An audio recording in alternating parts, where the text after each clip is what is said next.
Tá valendo? Pra você, mais um Papo com o Doutor.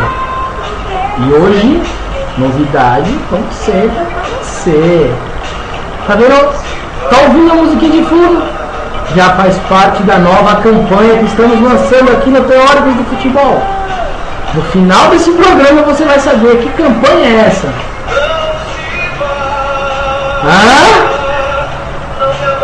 Papo com o Doutor. E aí, doutor? Boa noite, Bruno Cossari, boa noite, ouvintes, espectadores e leitores do Teóricos do Futebol, que antes de mais nada a gente é um blog, imprensa escrita, mas né? Quase escrita. Quase escrita. Nem escrita é Moderna, televisiva é moderna. Moderna. Eu queria começar fazendo aqui um desabafo. Em parte. Desabafo do doutor. Desabafo do doutor. Em parte já foi tratado por escrito, que a gente também imprensa escrita no blog ao longo da semana, claro. Pouco antes do clássico, que é em relação ao desmanche que está sofrendo o Corinthians. Eu não vou entrar no catastrofismo aqui, tem muita coisa sendo dita, isso eu já disse, o negócio é esperar o que sobra, para só aí a gente ter condições de avaliar o que vai ser do Corinthians ao longo do campeonato. Mas uma coisa, depois do clássico, não tinha sido registrada ainda, tem que ser dita. O Corinthians perdeu o jogo contra o Palmeiras nos desfalques. Um desfalque circunstancial que foi o Ronaldo, e o Ronaldo shine too much, claro. O Ronaldo shine too much, beleza? E perdeu na esquerda e perdeu força no meio campo. O Corinthians perdeu o jogo pro Palmeiras no meio campo. Faltou o Christian. Pronto, tá dito. Agora você fala os bagulho do Santos aí. Tá? Faltou o desabafo do PC. E o Ronaldo, pra comentar, né? É o homem ciborgue. Tem mais parafuso que o Gardenal na perna. Falando do Santos. Daqui a pouco, pra você, calma. Peixão ganhou hoje. 2-1 do Timbu. Clube Náutico, Capivari ganhando lá.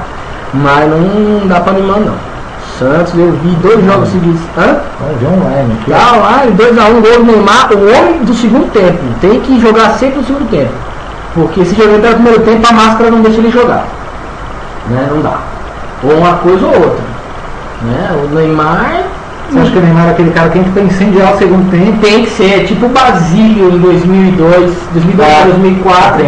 Né? Aquele esquema bom do Luxemburgo. Né? Aí um detalhe aqui, peguei no Globo.com isso aqui. Isso é peguei na Globo.com isso aqui. Não posso esquecer, anotei. Diz que vai ter uma festa na Vila Belmiro para apresentação do Emerson. Diz que o Emerson é o sucessor de Clodoaldo e Zito. Aonde?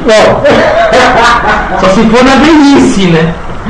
Não, Emerson igual Clodoaldo e Zito não dá. Não dá certo isso nunca. Nunca. Talvez ele seja melhor que o Pastor. Pastor, graças a Deus, Pastor, você vai embora agora. Pastor você que tá na moda no futebol, né? Pastor da moda. Vídeo Kaká foi colocado aí, né? Tá ungido agora. O Kaká é um homem ungido. O que quer dizer isso? Quer dizer que ele tem carta branca para ser pilantra, é isso? Não vamos estar no mérito, né? Não vamos entrar no mérito, né? Aqui é futebol. E olha, esqueci aqui não esqueci não, né? Não estamos acostumados. Não estamos. É o seguinte, tem um recadinho. O Teóricos vai ter surpresa. Tem recadinho Teóricos. Pra você que curte futebol, né? Toma cervejinha, ou toma aquela pinguinha de final de semana com os amigos. Novidade pra você. Tome aguardente de cana dura. Fecha aqui. Segura do pau. Aguardente de cana dura, segura do pau. Como é que é? É positivo. E pra fechar, agora, DJ. Libera, DJ. A nossa campanha. Volta, querido. Gardenal. Não se vá. Volta pra gente, cara. O Clebão precisa de você. Falou.